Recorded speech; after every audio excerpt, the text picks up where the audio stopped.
Hai semua, selamat datang ke channel Kokoci. Kali ni Miss Kiha nak kongsi tentang ni pula. Menunggu masa, rupanya Ibu Syefwan seorang yang hebat. Cerita hebat tentangnya. Untuk sedia maklum, meskipun sudah bercerai, Datuk Ridwan atau lebih mesra dipanggil Syefwan sangat menjaga kebajikan isterinya. Malah dia sanggup menampung segala kos rawatan bekas isterinya yang sakit. Menerusi Instagramnya Mac 2020 lalu, Syefwan memaklumkan bekas isterinya meninggal dunia kerana kegagalan buah pinggang, diabetes dan beberapa jam sebelum pergi, arwah diserang amal brain stroke. Menceritakan keadaan arwah, Syefwan memberitahu bekas isterinya dimasukkan ke wad kerana mengalami serangan pneumonia dan sesak nafas. Pada hari kejadian, arwah menjalani rawatan dialisis dan diserang strok menyebabkan sukar bernafas dan nazak. Pada waktu itu, dia ada bersama namun pulang sekejap ke rumah untuk mengambil ubat dan mandi. Namun tidak lama selepas itu, dia menerima khabar dari anak lelaki bahawa bekas isteri sudah tiada.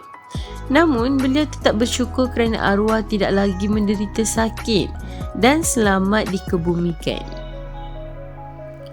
Malah ketika bapanya meninggal, beliau juga turut tiada di sisi kerana ketika itu sedang dalam perjalanan ke Sulawesi, Indonesia bagi menjayakan penggambaran satu program masakan.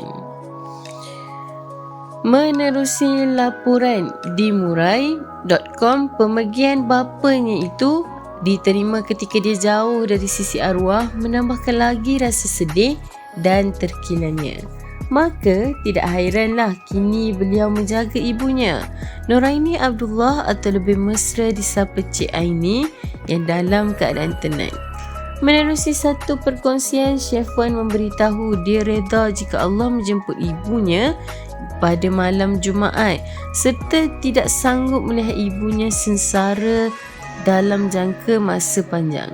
Sebelum ini, Syefwan berkata doktor yang sedang merawat ibunya itu memberitahu ibunya sudah tidak memberikan tindak balas positif. Dalam pada itu, Syefwan berkata tidak mahu dan enggan meletakkan ibunya di unit rawatan rapi ICU kerana mahu ibunya pergi dalam keadaan tenang. Sebelum ini, laporan berita mendakwa ibunya itu telah meninggal dunia pada malam Rabu lalu, namun dinafikan beliau. Terdahulu, Syefwan memberitahu perkembangan terkini kesihatan ibunya yang sedang tenat di Hospital Gleneagles, Ampang, Kuala Lumpur. Jelas Syefwan, dia kini berada dalam keadaan berjaga-jaga dan tidak mampu melelapkan mata kerana bimbang ibunya pergi ketika sedang tidur. Ya, kejap-kejap. Nak lihat apa seterusnya? Subscribe dulu, okey? Okey, sedikit ya. Janji-janji. Okey. 1, 2, 3. Okey, subscribe. Terima kasih. Jangan main-main dengan sumpahan mulut aku.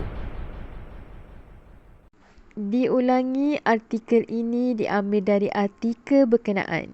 Sebagai penggemar media hiburan, harus berhati-hati dalam memilih sesuatu isu. Kami tidak bertanggungjawab kerana pihak kami tidak tahu kesahihan berita yang dikeluarkan. Jangan meletakkan kepercayaan penuh dan membuat spekulasi atas perkara yang kita tidak pasti. Menghayati hiburan boleh, jangan sampai kita melibatkan diri dengan fitnah dan buka aib mereka.